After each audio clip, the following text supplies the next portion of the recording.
what is the biggest improvement we can make to the U.S. infrastructure? What do you say?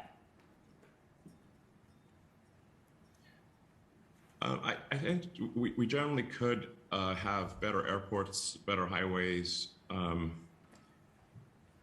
I think that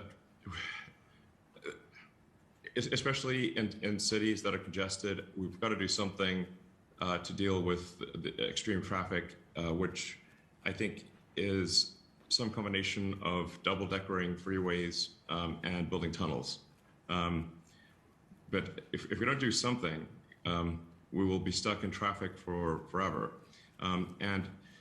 As autonomous vehicles come to the fore, and it's easier to drive without going through the pain of having to drive yourself, which is absolutely coming and will be one of the biggest transformations ever in human civilization.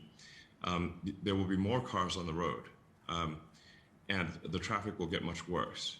And so we really need to do some combination of tunnels and or like I said, double-deckering freeways. I'm not a big believer in flying cars. They're basically helicopters with wheels, and people don't want the skies to be swarming with helicopters. So it's tunnels and double-deckering freeways. We don't have a traffic problem in suburbs. We have a traffic problem on freeways because they were just too small and did not anticipate the size of the urban environments that we currently experience.